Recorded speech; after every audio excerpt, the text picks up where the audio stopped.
much to pass. Call us at 888-915-9239. That dinner can be yours. I mean, sitting down with Rick Bayless, who gets the chance to say that? That's incredible. Again, WBEZ.org/donate or 888-915-9239. Live from NPR News in Washington, I'm Janine Herbst. Two of former President Donald Trump's lawyers, Jim Trusty and John Rowley, resigned today ahead of Trump's expected court appearance next week after he was indicted on federal charges related to classified documents found at his Florida estate. Meanwhile, the case is, temporarily at least, assigned to Judge Aileen Cannon, who ruled in Trump's favor last year on various aspects of the Mar-a-Lago proceedings. NPR's Carrie Johnson has more. Trump appointed Judge Cannon, and last year she ruled in his favor, imposing a special master in this Mar-a-Lago secret documents case. She also issued a number of other rulings that even conservatives in the law considered outside the mainstream. She was ultimately reversed by the 11th Circuit Court of Appeals. NPR's Carrie Johnson reporting. President Biden is visiting Fort Liberty in North Carolina today, the base formerly known as Fort Bragg. As NPR's Scott Detrow reports, he will be joined by the First Lady and will sign a new executive order to give more economic stability to the families of active duty service members. First Lady Jill Biden says the frequent moves, the stress of deployments, and a range of other factors often frustrate or stall the careers of military spouses. And that, in turn, drives many service members out of the military. We can't ask our service members to choose between their love of country and their love of family. And that's why supporting families and the executive order that Joe will sign are matters of national security. The order directs federal agencies to make it easier for military spouses to find job openings and work remotely, among other steps. It also aims to make child care access easier. Scott Detrow, NPR News, Washington. Nate Paul, a real estate developer in Texas linked to State Attorney General Ken Paxton's impeachment, has been charged with 8 counts of making false statements. It's the result of a years-long FBI investigation that Paxton became entangled in 3 years ago. A new 24-hour ceasefire between Sudan's military and a paramilitary group is scheduled to take effect early tomorrow. NPR's Aya Batrawi has more. The statement says Sudan's warring sides have agreed to stop bombardments and artillery strikes for 24 hours across the country. They also agreed not to use aircraft, resupply their forces, or try and advance militarily for the duration of this short ceasefire. Past agreements to pause the fighting, even for just a few days, failed to hold. The U.S. and Saudi Arabia say they share the frustration of Sudanese people about past ceasefires being violated, but say this latest attempt gives aid workers a chance to deliver humanitarian supplies.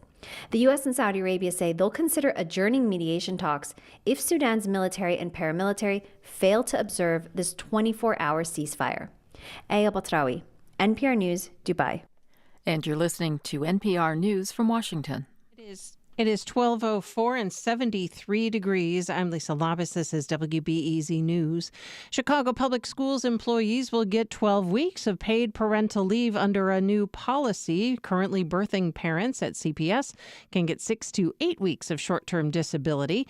Officials say this new forthcoming parental policy is still in the works. It will apply to birthing, non-birthing, adoptive, and foster parent surrogates will be entitled to up to 8 weeks paid leave. A planned location for an abortion clinic in downstate Danville, Illinois, has been targeted again. A vandal this week tore down the temporary repairs from a May 20th attack on that building. It will be redeveloped for a clinic. No arrest has been made in this latest incident. Last month, a 73-year-old Illinois man rammed a car into that building, and he faces federal charges of arson because there were gasoline-filled containers in his vehicle. In a statement, property owner LaDonna Prince says she is determined to ensure our patients can access abortion care. She says the Danville Clinic plans to reopen, although no date has been set.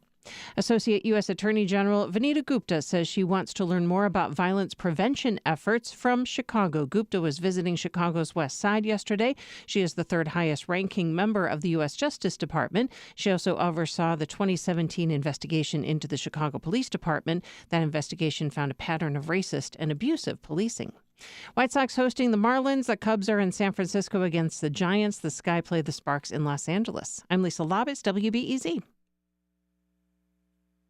Support for NPR comes from NPR stations. Other contributors include Indeed, a hiring platform designed to streamline how businesses can attract, interview, and hire candidates. More at Indeed.com/NPR. And the listeners who support this NPR station.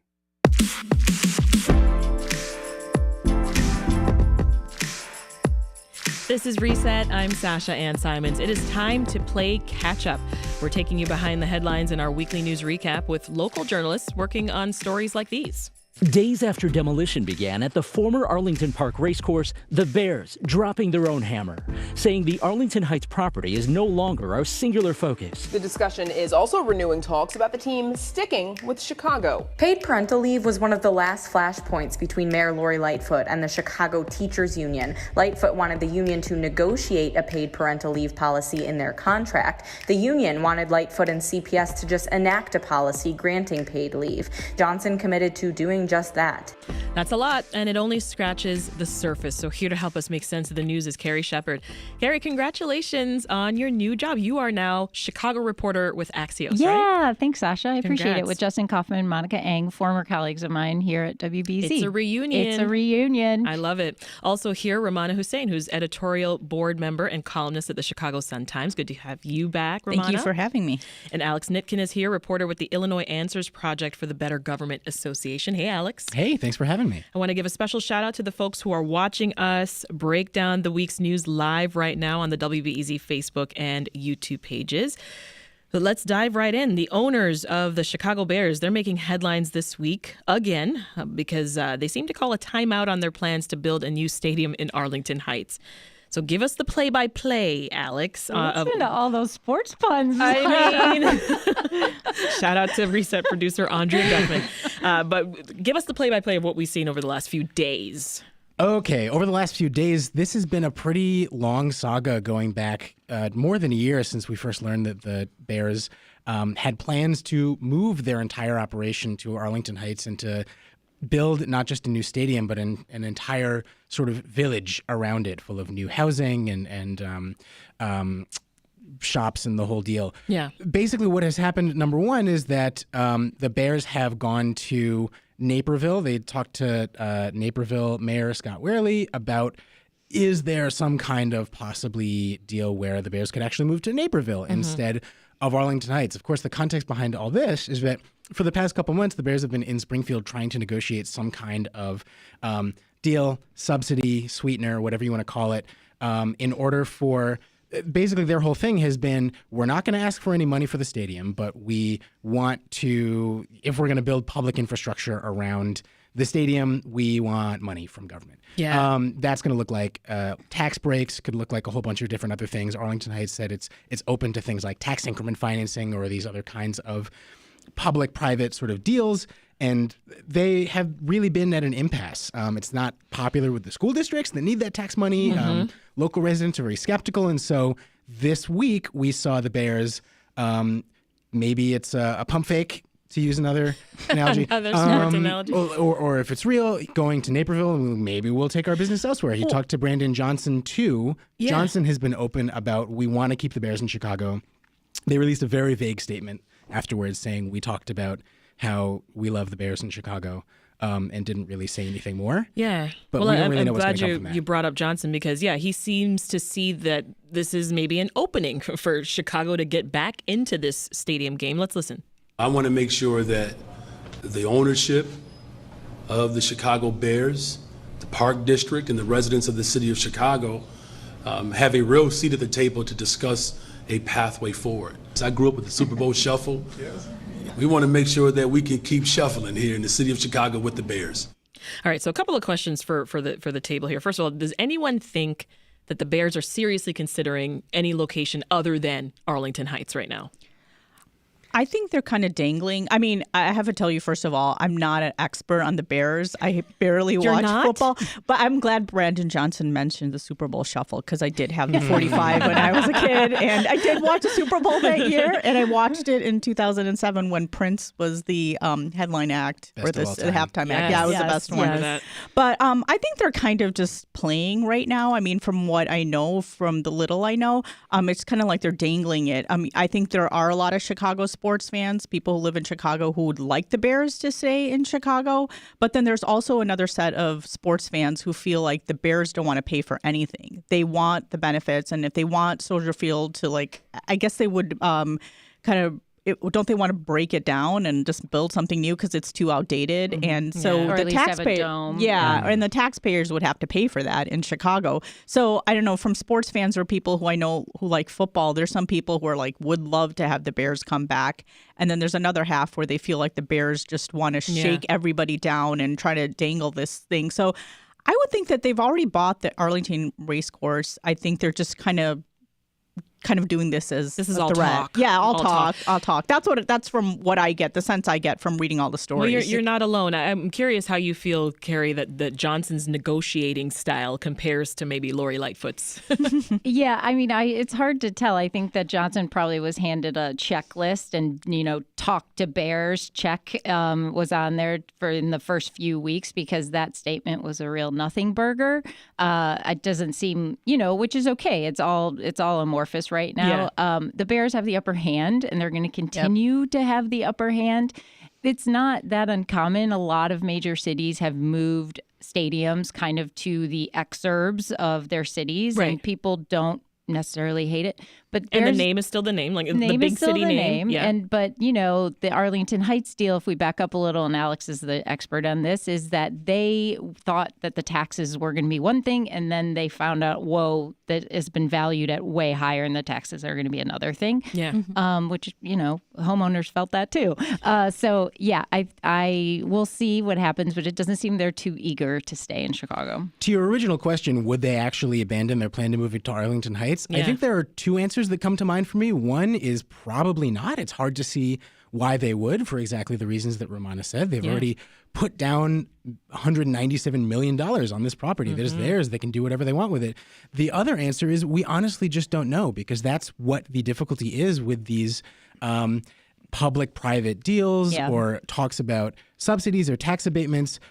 Governments have no way of opening up private organizations' books and seeing if they're telling the truth or they're lying. If they say, hey, we need this money, otherwise we're not going to do it. Right. The context behind this is that it has been both extremely common over the past 30 years or so for public governments to subsidize new stadiums, and it is also straightforwardly bad fiscal policy. Like, it has been well studied and shown, and so folks are very skeptical of that.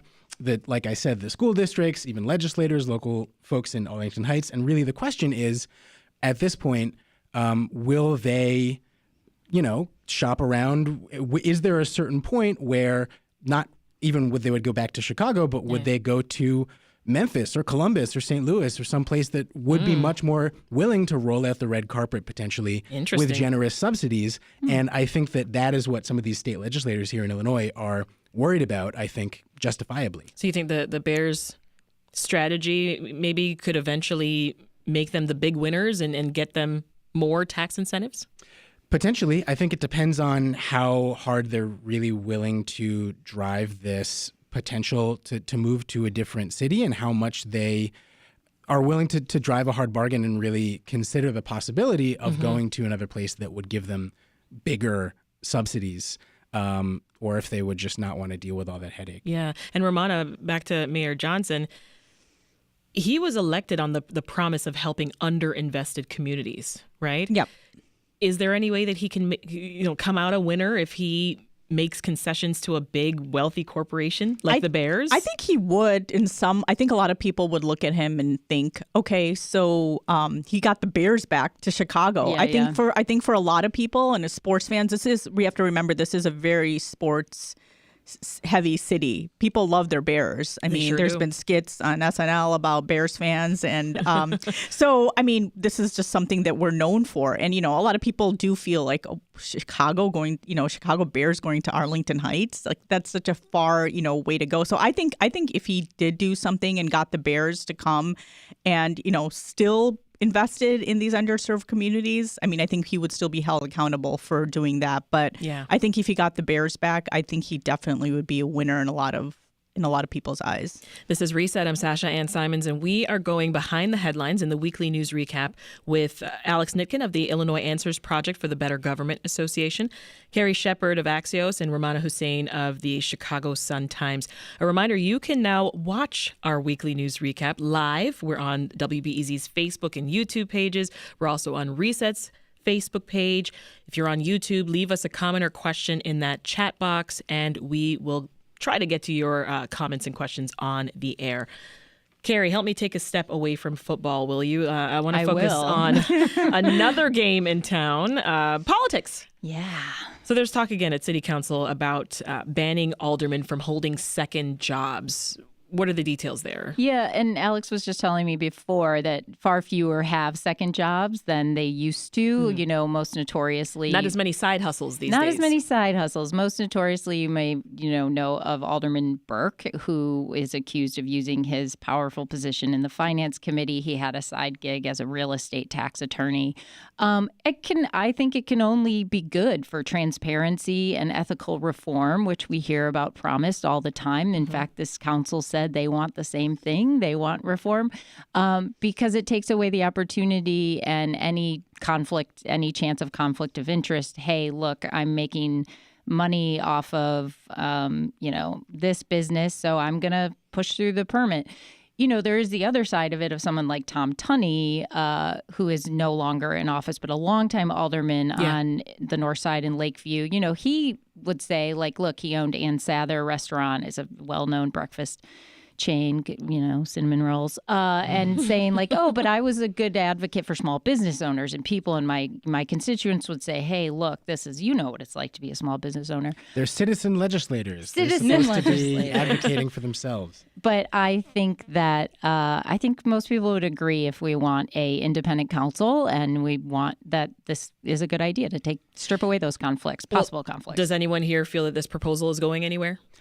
I think it's hard to say right now. There was a great article in the Tribune that A.D. Quigg wrote really looking at the details of what this would actually take. And it's one of these things that on its face seems like a great idea, but even I think the real question here is how do you define job, quote unquote. Because there are a lot of really tricky issues of outside income that alder people have right now. I mean, rental properties. Exactly. I mean, in that case, right. Alderman Walter Burnett is a landlord. He owns 8 properties, I think, outside of his own home, and he very transparently was like, how can you this is how can you just take this away? You can't just some people inherited money from their parents. I mean, Alderman Bill Conway is very well known to be the son of a billionaire and has all kinds of different investments and interests there. And so how do you thread that? And that is exactly what Chair Alderman Matt Martin, who's the new chair of the City Council Ethics Committee, said when he was asked about the prospects for this kind of ordinance. Yes, it's an interesting idea. We're going to have a lot more of these kinds of difficult conversations about what that private source of income is that needs to be banned and how we would even do that. And a reminder, aldermanic salaries, they range from $115,000 to around a little over $142,000, right? Should that be enough to be considered a full-time job, Rummana? I think that's enough to be considered a full-time job. I'm a reporter here, and there was from a journalist. Yes, from a journalist. That's and enough. One of the to relating to journalists, the alderwoman from the 48th ward, the new alderwoman for the 48th ward, she was working at the Chicago Reader. And she gave up that job, and I'm sure she wasn't making the big bucks at the Chicago Reader, and she left. And so I think these are good questions, and I think there needs to be obviously it needs to be detailed about what income is okay and what isn't. But I think it would take out a lot of the it would make the government more transparent. And I know a lot of the city council members who are against this proposal are saying that, with their jobs, they've been better informed by having another job in decisions that are being made. And I was thinking, well, maybe just being a full-time city council member, it's a lot. And so just juggling all these things. And I think it's good, if you have property, I think that's different than if you're actually working for a law firm or working for a special interest group or lobbying. So I think I think it's something that they're going to be discussed. Will it happen or not? I don't know. But I think 115,000 to 142,000. I would be happy it with. Could have been a lot lower. I would have been happy with 115,000 myself. But some of the city Speak council. for yourself, Rummana. Some of the city council members I know haven't taken raises. So I'm just saying, like you take the example of the alderwoman from the 48th ward. She gave up a job. I mean, it's and a small business. Yeah, a small business. You know what I mean? So it's not like she's rolling in the dough. So it's like, why can't the city council members who are making a lot of money? You take the example of Alderman Burke. It's like there is a question I think a lot of people had and questions a lot of people had. Well, I'm going to stick with you for another moment here, Rummana, because another story here, CPS employees, they got a new perk this week that I want to hear about. Update us on this new parental leave policy. So the parental leave policy for people who work for the city of Chicago is 12 weeks. And the people who were part of the teachers union had 6 weeks. And most teachers did not take advantage of this policy. What they would do is usually take their sick leave. And that was about 3 months. And so in January, Lori Lightfoot and the CTU started negotiating whether or not they should have this 12-week paid leave for parental leave, I should say. And this applies to any parent of any gender. This includes a situation if someone's fostering a child or adopting, which is great. I think a lot of people would think that, okay, 12 weeks makes sense. But I think the question here is that, this was something that was being negotiated. And Brandon Johnson was a paid organizer, I believe, for the CTU. I just want to make sure I'm using the correct term, organizer. And so, before the elections, that was one of the concerns a lot of people had. Now, will Brandon Johnson just rubber stamp everything the CTU, proposes or wants? And I think there's going to be a lot of questions about, and I don't think anybody disagrees that any parent should get the 12 weeks. But it is. But a lot of people are thinking like, okay, so most people in the city don't get the 3 months. They get, the 12 weeks, they already get the 3 months. So they're like, okay, is this giving them more? And I think the people will just question, the way it was done, the way it was handled. Yeah. Will this be something that Brandon Johnson's going to do time and time again with the CTU? So I think that's what the question is and what a lot of people we'll be kind of talking about in the next few weeks, probably. Well, here's the thing, folks. I mean, we're pretty used to seeing Chicago Public Schools, the Chicago Teachers Union, and the mayor at odds with one another. I don't think is a good thing. Is this a new era? That's another way of looking at the really tight alliance that the mayor now has with CTU. It's, yes, just like Rummana was saying, there is potentially, a question of whose interests he's representing, but also a lot of people will look at this very rare new image of CTU President Stacey Davis Gates and CPS CEO Pedro Martinez up there together announcing something in tandem and say, hey, that's really refreshing. They're actually working together on something. Yeah. Nobody wins when there's so much acrimony between the city and the union. And most definitely the people who lose the most are the students and the parents and the teachers. I think to your point of like, is this how Brandon Johnson's going to work with CTU? I mean, I think we should take it by policy basis. I mean, it's hard to disagree that 3 months, which is far less than most of the world gets, you know, for parents to be home. And also Pedro Martinez said, like, a lot of teachers, a lot of women especially end up leaving teaching because they can't make it work with their families. A lot of teachers I know, they and this isn't always possible, they try to plan to have their children in the summer. So at least they have 3 months and then maybe sick leave or whatever. Right. So that's a good point. I thought it was really, to Alex's point, great to see our leadership together and not fighting and making it about what they can do. It's kind of refreshing. That's good, I gotta admit, for the teachers, right? Yeah. And like you said, Carrie, I think 80% of the CTU are women. So this is a union that's a lot of women, so it does affect them. So I'm just saying that I think people are just gonna be something for people to pick on Brandon Johnson. Definitely a conversation starter. We're gonna pick up the weekly news recap in just a moment with Carrie Shepherd of Axios, Rummana Hussain of the Chicago Sun-Times, and Alex Nitkin of the Better Government Association. But first, we'll check in with Lisa Labis, who's got the latest news headlines. Hey there. So California's transit agencies are asking Democrats who control the state's government to rescue them. The state is projected to have a $31.5 billion budget deficit. Democratic Governor Gavin Newsom also proposing slashing another $2 billion from transit infrastructure funding to help balance the books. Bay Area Rapid Transit has warned it could be forced to stop running after 9 o'clock in the evening and on weekends if it doesn't get extra funding. In Chicago, the Shirley Ryan Ability Lab is embarking on what it says it's the first of its kind study. The lab has received an $8.7 million grant from the National Institutes of Health. It's going to study a new way of attaching a prosthetic arm and enabling users to have a sense of touch. This is possible through a process called osseointegration, when a metal implant is surgically attached to a person's bone.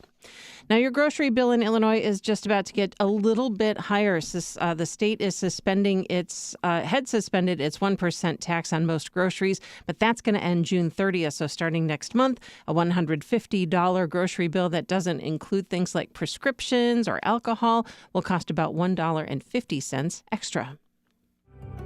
WBEZ closes our fiscal books at the end of June, and we're facing a membership revenue shortfall. The money that's donated during drives goes to fund the national news that keeps you up to date, and the local journalism that keeps local government accountable. A majority of the funding that powers WBEZ comes from listeners, and we all need you to join with your donation now.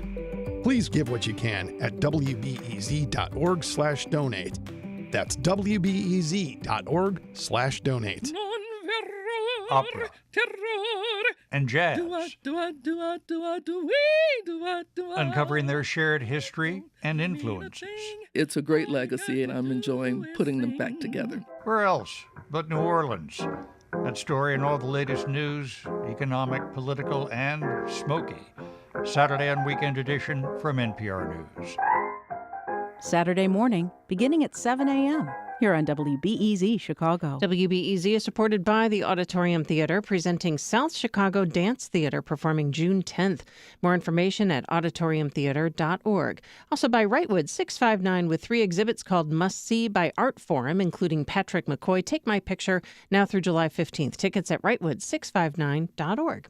73 degrees, WBEZ.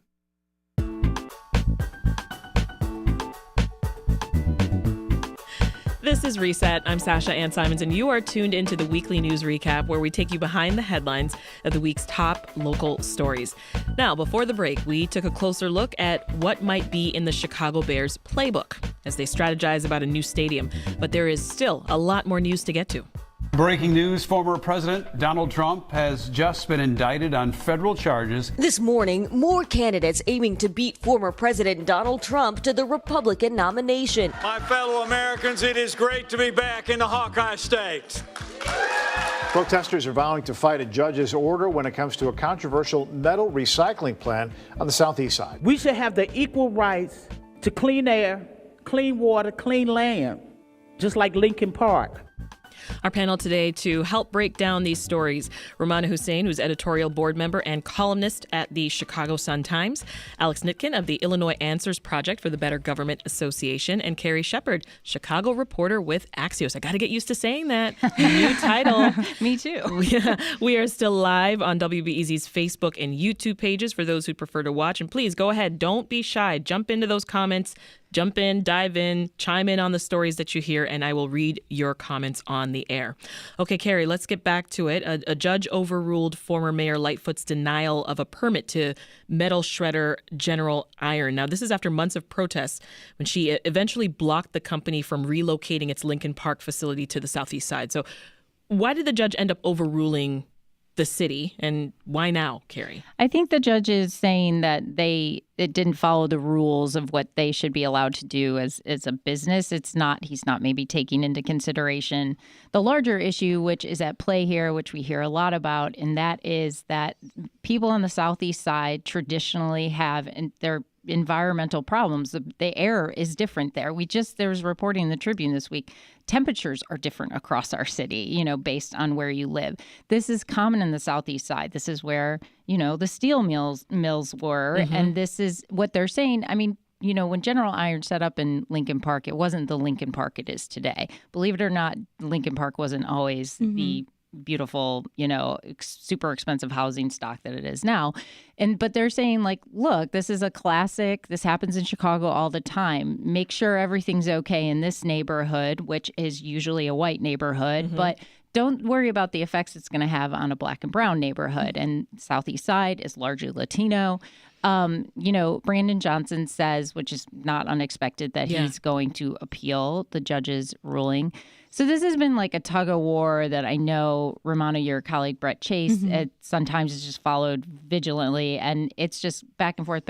But it does highlight that, these residents on the Southeast Side, they have activated and organized and said, like, enough is enough. Yeah. Like, we want to say we deserve. There's so many studies that say some of these neighborhoods, asthma rates are higher for kids. So, it's dangerous. It's dangerous, and it shouldn't. It shouldn't be dangerous to breathe the air where you live. Absolutely. I want to head over now to Springfield, Rummana, where AM radio has become a topic of conversation. What's going on? So, I don't know how many people in this room actually listen to AM radio. Hey. One. Former radio person. I remember what it is. I was going to say you're probably really young. Yeah. So not that you think that not that many people listen to AM radio, but one of my colleagues, David Roeder, wrote about how Chicago is a really huge market for AM radio. 48% of Chicagoans who use radio actually listen to AM radio. Now, what's happening is that new car manufacturers who make electric cars, the newer electric cars, they have, when you put AM radio in there, a lot of the manufacturers are saying that the AM radio frequency kind of messes around with the motor, interferes with the motor. So Tesla has already gotten rid of AM radio in its electric cars, which I think all of them are electric cars. Right. And then Ford did get rid of AM radio, but then they reversed their decision. BMW, Mazda, Volkswagen, and Volvo, they're kind of heading towards that way of, getting rid of AM radio. Now, a lot of people argue, people who work for, the people who represent the radio industry will say, well, why get rid of these choices, programming? Not everybody has like satellite radio. This is like taking away the opportunities. And in places like Chicago, they have foreign language programming here. So for our diverse community, people say like, why are you getting rid of these programming? But as you pointed out before, AM radio has got a big audience here. It does. And so this week, the House Energy Committee, there's a subcommittee in D.C., had a hearing on whether or not AM radio is needed in cars. Now, their concern mostly centers on safety. So a lot of people will be asking, like, what does this have to do with safety? Right. So AM radio, FEMA, the Federal Emergency Management operations in DC, they have a lot of their frequencies or a lot of their stations are tied to our national emergency system. So when there is an emergency, AM radio works the best. How will we know? And AM frequency is stronger than FM frequency. And so, a lot of car manufacturers are saying, like, this isn't, nobody listens to AM radio anymore, and they can hear about, emergencies on their phone because we all get alerts on our smartphones. Right. But if there is an emergency, a lot of people are arguing with weather, your cell phone can stop working. There's no cell connection. And since AM radio, like especially in rural America, if you're driving, AM works the strongest. It does. So there's a question about safety right now. So, people on both leaders on both sides of the political aisle are saying that they want to implement an act that enforces car manufacturers to keep AM and radio. So that's a discussion that's going on right now, and that happened earlier this week. So I think for a lot of people, less than programming, it's a concern about safety, and people just want to make sure they can reach out. I think one of the gentleman who's representing the car manufacturers was saying that maybe it's time, and I think this is a good point. Maybe it's time the federal government needs to update its system and make sure it goes on to, can be heard, through different frequencies. And that's a good point, too, because I think during the Cold War, there was something on AM. There was 2 AM radio stations. I was doing this while I was doing my research on the editorial project. Editorial story that I did this week. There was like 2 AM radio stations that could be used for emergencies during the Cold War, and it could also interfere with, if any enemies were trying to like use radio to send signals. And so like that's outdated. So, maybe the system we have now is a little outdated and we have to update it. And I think there needs to be, I don't think people should rush to getting rid of AM radio right away, especially if there's a question of safety. I think that's the most important pressing issue. Yeah. So it'll be interesting There's to see an argument what on happens. both sides. Yeah, for sure. I mean, weather and traffic at the 8s. Yeah, I mean, seriously, I started in radio more than 15 years ago, and radio's always been they've always threatened radio's going to die, and radio's not going to die. Right. No, it isn't. It isn't. People, that's what, when you pass people on the Kennedy, that's what they're listening to a lot of times. Yeah. You tune into that, and, that's what talk radio is. And to your point, in rural areas, there's often, I'm sure you see when you're on the highway, you see a little blue sign that says tune your radio to something AM to get, the latest information. Traffic information, for sure. Let's pivot to a story you've been working on, Alex. This one has to do with coach houses. Yes, coach houses are, you may have seen them, these little baby houses that are behind the main houses on a lot. Some of those baby houses are very expensive. Yeah, well, sometimes they're called like granny flats because the idea is that sometimes people can age out of their house and move into a little house behind it. They have been illegal to build in the city of Chicago since 1957, at a time when city leaders were very worried about overpopulation and overcrowding. Now, suffice it to say, we have the opposite concern. We want to draw more people to live in the city and to do so affordably. So can this be seen as a way to create more affordable housing? That's certainly the goal. That's the idea behind it. Efforts to legalize coach houses, and also the sort of umbrella term here is additional dwelling unit or accessory dwelling unit. ADUs is how you'll hear them described. And over the past decade or so, there's been a real effort, especially in more expensive cities and coastal cities, to allow the proliferation of more, not just coach houses, but in more cases, tiny houses.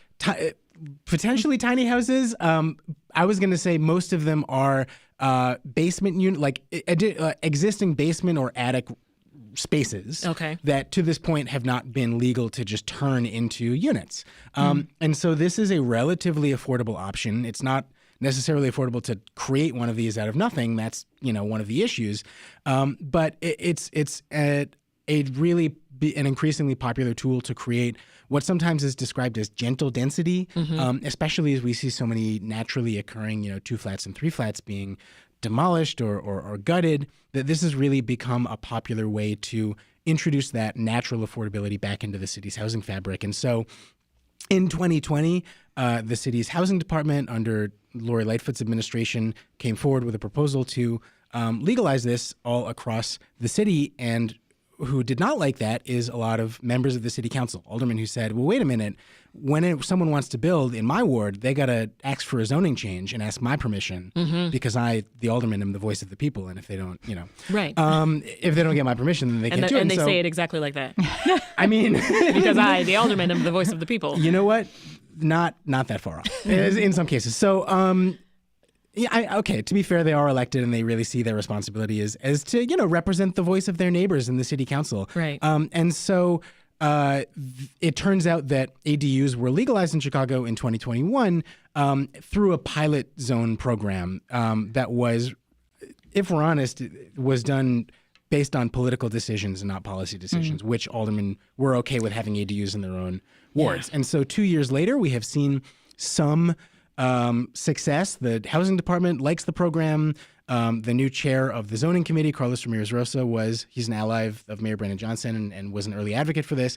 And he, too, wants to work to expand it.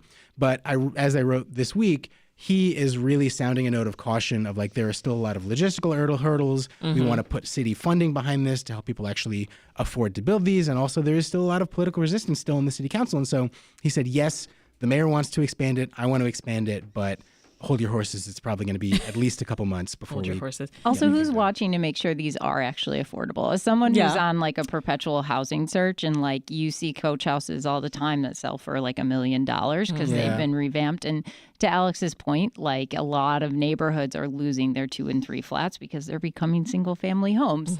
Affordable is such a relative term. It's such a relative term. And I think I thought your story was great, Alex, and fascinating, but I guess it is the idea of so often we get this sell of like affordable housing, but like who's actually making sure that affordability and affordability for everyone, right? Sorry to interrupt. This was a huge part of the conversation, from the left in the city council when these were being introduced. How are we going to make sure that these are actually affordable? And so one of the provisions that was baked into the existing ordinance is that for any landlord who's going to build 2 or more basement or attic units, and a lot of these, think of like Rogers Park, a big courtyard building with a bunch of like laundry rooms, are adding, potentially 5 or 10 or 15 new units.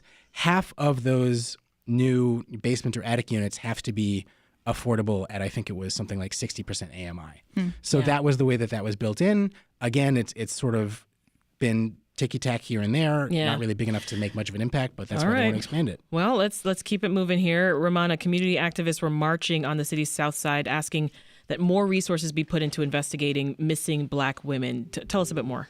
Yeah, so there was a march on Wednesday, I believe, in Bronzeville for missing and murdered Black and brown women. It's called the We Walk for Her March. Yeah. I think this is definitely something that a lot of people think about. We always talk about when there's a missing woman, it's usually a white woman. And I think back on all the stories that I hear about when it comes to missing and murdered women, they tend to be white. And I think it's only recently that we started looking at cases of missing Black and brown women get a little more attention than they used to, but they don't get enough attention as they do if the victims are white.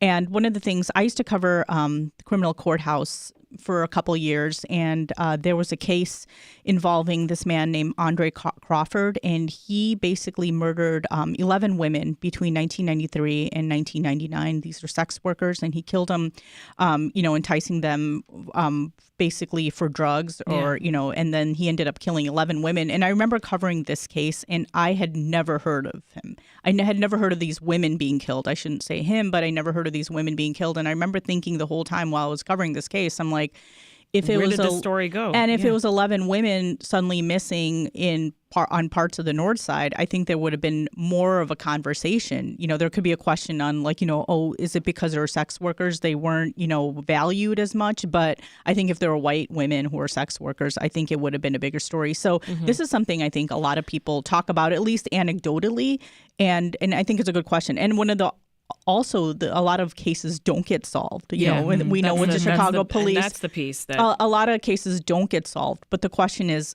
how much attention is paid to women of color who are missing or murdered? So I think it's a question, and I think it's great that people are bringing attention to this, because this is a conversation we've been having for years. Yeah, the fact that this is the 6th year is a bad thing. The 6th year for this march, and could there be? My colleague Monica Eng mentioned something. She thinks in Detroit they have a department in the police department that focuses on this, and that's a question for CPD. To Rummana's point, you rarely would see those on the ticker in the newsroom on the TV.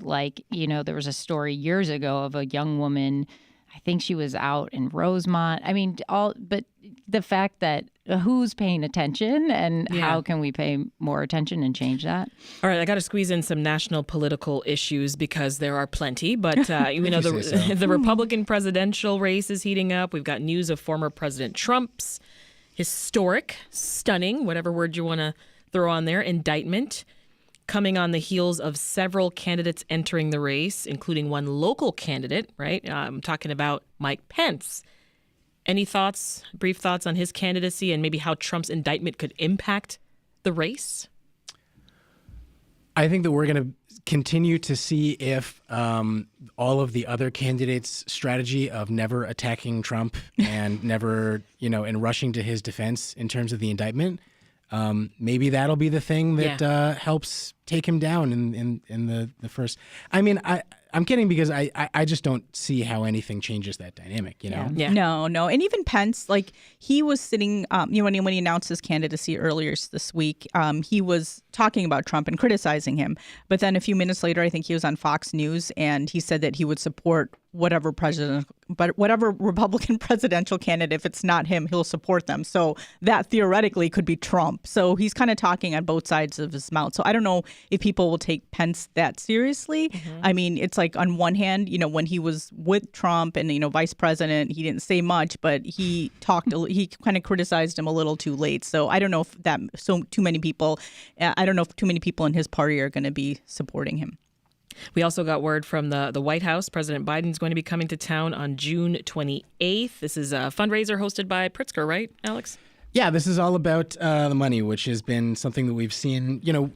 Unfortunately, this is the thing that we often see attract national political figures to Chicago because we're, not a swing state like our neighbors in Iowa. So the president is coming to Chicago. What we don't know is whether there is going to be any kind of public event, rally, re-election campaign, anything like that. But it is just another testament to the real power of our governor's pockets. It was a huge factor, we know, in the DNC's selection of Chicago to be the host of the 2024 Democratic National Convention. Yeah. We don't know whether there's going to be a public event. I'm curious about, sometimes the question is, are there going to be protesters outside or anything like that, or supporters? I'll be watching to see, will there be a tarmac moment where the mayor comes out to greet him? There was some drama last time about how the previous mayor, Lori Lightfoot, was not in town for that. So that's right. We're going to have some maybe lip readers coming out and seeing what kinds of, secret information they exchange on the tarmac.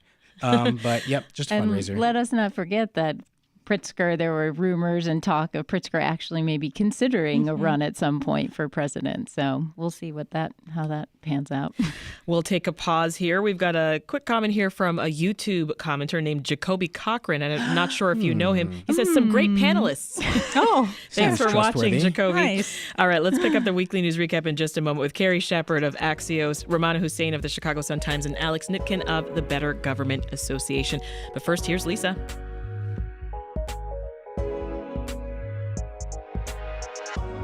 91.5. You're listening to 91.5, and I've got some headlines. So the White House says it has intelligence indicating Iran is providing Russia with materials to build a drone manufacturing plant east of Moscow. The White House says National Security Council spokesperson John Kirby is saying U.S. intelligence officials believe a plant in Russia's Albagua Special Economic Zone could be operational early next year. Electric vehicles made by General Motors will be able to use much of Tesla's vast charging network starting early next year. In addition, GM says it's going to adopt Tesla's connector, the plug that links an electric vehicle to a charging station. GM joining Ford in shifting its vehicles to about 12,000 Tesla chargers. And both Detroit automakers are pushing to make Tesla's connector the industry standard. On the next Science Friday. On the 30th anniversary of Jurassic Park, we'll talk about how the franchise is still inspiring young paleontologists today. That idea of evolution, I don't think could have been delivered into our cultural forebrain in a better way than such a movie. That's on Science Friday from WNYC Studios. That's this afternoon at 1 o'clock on WBEZ Chicago. You're listening to WBEZ. Support is provided by Loyola University Chicago School of Environmental Sustainability, empowering the next generation of environmental leaders to solve today's pressing climate challenges. Learn more at luc.edu/environment. This is WBEZ.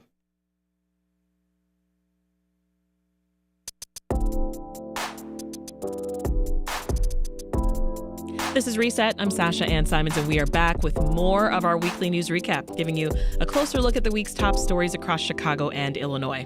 Now, before the break, we looked at how Southside community activists have been making headlines. But we still have more news to cover. Our panel, Rummana Hussain, editorial board member and columnist at the Chicago Sun-Times, Alex Nitkin of the Illinois Answers Project for the Better Government Association, and Carrie Shepherd, Chicago reporter with Axios. We are still live on WBEZ's Facebook and YouTube pages for those who prefer to watch. All right, folks, we had some weird weather this week. Northwest Indiana is under an air quality alert today, I believe, while air pollution in Chicago was at unhealthy levels for people in sensitive groups as well, and including, I'm talking about older adults and kids and people who have asthma. Those wildfires from my hometown, Canada, also impacted the White Sox too, right? Their Wednesday game against the Yankees in New York. Smoked out in New York. Did any of you experience any issues here?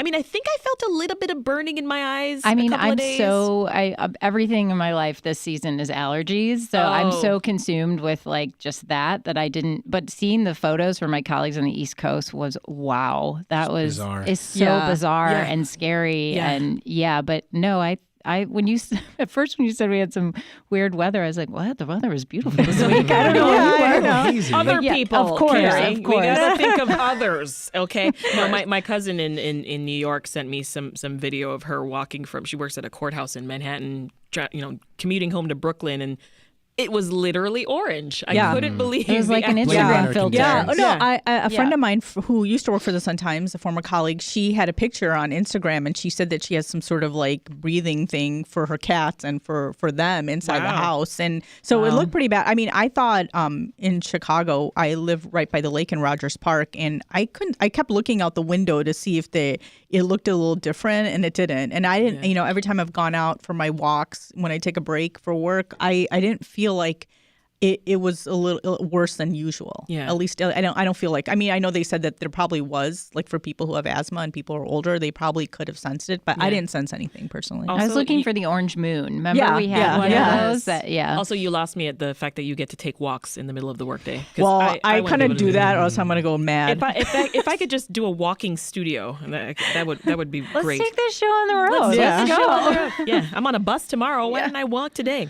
All right, one weather-related issue most of us have been noticing over the last few weeks as well, Alex, is this white fluff. Yeah, more unfortunate news for people who have allergies. These are cottonwood trees that have been releasing their seeds. This is a pretty common June phenomenon in the city of Chicago and in a lot of parts of the country. What's not common is just the sheer quantity of fluff of these seeds that we have been seeing. But I want to tell you, we did talk to an allergist earlier this week on the program, and it's not a problem for allergies. It actually is not contributing to allergies at all. So no way, have that's no fear. interesting. Have no fear. Okay. Just clean it up and carry on. Someone should tell that to the trees my are nose. just reproductive. Me too. In my eyes. But it is because, as I understand it, what ecologists are telling us, they're calling it a mass seeding event. Because it is the conditions this past spring have been unusually warm and especially unusually dry. And so there are a lot of places around the city, people have been sending pictures of like it honestly looks like it snowed. There is so much fluff on the ground. There are all of these fluffy cottonwood seeds. They are very pretty and, fun fact, very flammable. So word to the wise, if anyone is doing any kinds of like backyard bonfires or barbecues or anything like that, just be careful. They can potentially be part of a fire risk. Yeah, that is true. Yeah, they're flammable. I did not know that. Yeah. Dangerous fluff. Dangerous fluff. Yeah. But let's talk about some positive travel news, shall we? The city's tourism bureau says local hotels actually set a record last weekend for the highest occupancy rates ever in Chicago. You're smiling, Carrie, because you know that we owe our thanks to Taylor Swift. I mean, perhaps Swifties everywhere. Swifties. I felt like everywhere. I was the only person who not wasn't going at to the concert? Taylor Swift concert. Yeah, and just like so that does not surprise me. But also the James Beard Awards. I think there was another conference. Yeah, an average of 44,000 rooms were filled last Friday and Saturday for that ceremony. So I mean, did anybody prices were high? But anybody venture downtown last weekend? I didn't. I stayed away. I went out of town. My you just left. Just practice for NASCAR. You know. My younger sister was downtown last week, and she's like, God, I hope nobody thinks I'm a Swiftie. You know what I mean? But the thing is, it's not just, Swifties, yay, but I think it's just like, I think there's tourism figures that came out. They said that tourism is 60% of more tourists than we had in 2021 and 2022. And one tourism group says that number could get higher this year. So I think there's just a lot of event. And hey, we're Chicago. We do have, a lot of people sit there and tell us how bad Chicago is and nobody wants to visit. And we definitely have our problems. Yeah. There's definitely concerns that we have here. But hey, we have a lot of cultural attractions here. And I think people do want to come and check it out. People are coming to town. Well, we mentioned the James Beard Awards. I want you to quickly, Rummana, tell us about some winners here, because 3 Chicago chefs took home what's essentially this Oscars in the culinary world, right? Who are they? Yeah, so Damar Brown, he got the Emerging Chef Award from Virtue Restaurant, and the two chef owners at the Filipino restaurant called Kasama I think that's in Ukrainian Village. Nice. Yeah. Tim Flores, I believe, and Jeannie Kwan. So that's really cool. And, we're just talking about tourism. I think we're also known as, a big restaurant cities. A lot of the food we have here is great. So I think that's great. I always pay attention to the James Beard Awards. I mean, not that it matters, but sometimes I'm like, oh, maybe I should try one of these restaurants. And I know both of these restaurants. I haven't been to either, but I've been wanting to go to both. Those names come up on the show all the time. I was on the red Food carpet Friday. on Monday covering it, and their outfits were amazing. Number one. But yeah, it is like, to Rummana's point, like how many chefs from New York, everywhere, Portland, all these places are like, it's Chicago. Exactly. This is the foodie capital, Well, speaking of culinary icons, I want you to briefly tell us, Carrie, about one that's heading to the Smithsonian. Yes. So the Ebony Test Kitchen is going to the National Museum of African American History and Culture. Amazing. As I'm sure everyone knows, the legacy of Ebony and Jet, as I've reported on Johnson Publishing throughout the years, every person would tell me, like, oh my gosh, every Black home had Ebony or Jet on the coffee table. So I can confirm. Yeah. Mm-hmm. So the iconic building on Michigan, the Ebony Jet building, Columbia College bought that in like 2010. And there was this fear of like, oh no, what is going to happen to this? Because it's this super 70s, like, bright colored kitchen. I mean, you have to go look up the pictures. But also like extremely beige somehow at the same time. It's just like, very cool. And Lee Bay is just a huge advocate for it. But this is where, for the magazine, they would test these recipes. And Landmarks Illinois dismantled the kitchen and bought it so it would be saved. And now it's going to be in the Smithsonian, which I think is incredible, because Johnson Publishing, so important, not just Chicago, but to the country. Yeah. For sure. All right. Efforts to turn the former Southside home of blues legend Muddy Waters into a museum. They're one step closer to reality. The Mellon Foundation gave the project its biggest donation to date, which is $1.1 million. So I just wanted to throw that in there. Best of luck to them with that. Also, Muddy Waters' old home, shameless plug. It's one of many stops that we're going to be making tomorrow. That's when Reset is actually going on the road for a blues history bus tour throughout Bronzeville. I cannot wait for that. I'm going to be on the bus with Dennis Rodkin, who's our architecture sleuth, and Sherman Dilla Thomas tomorrow afternoon. Some of you are going to be on the bus. If you are registered for the sold-out tour, I'll see you then. If not, I'll catch you next time. It's also going to coincide with Chicago Blues Festival. So it's just all around a fantastic experience that's going to be had. Anybody blues fans at the table?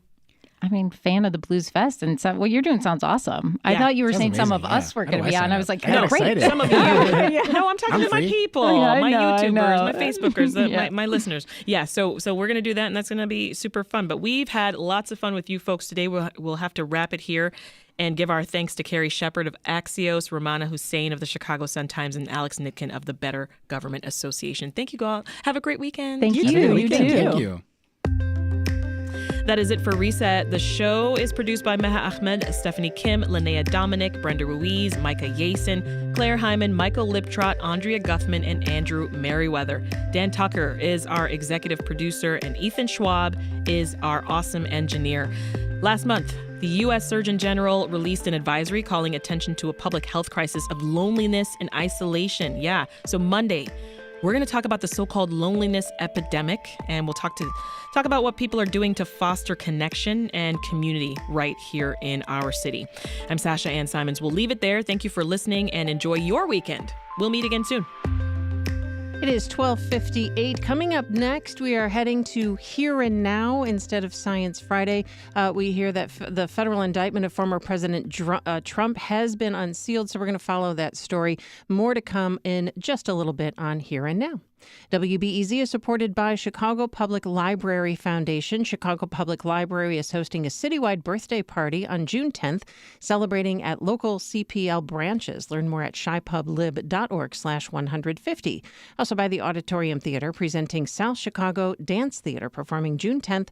More information at auditoriumtheater.org. And by Southeastern Records, presenting Weather Vanes, the new album from Jason Isbell and the 400 Unit, available now at Target.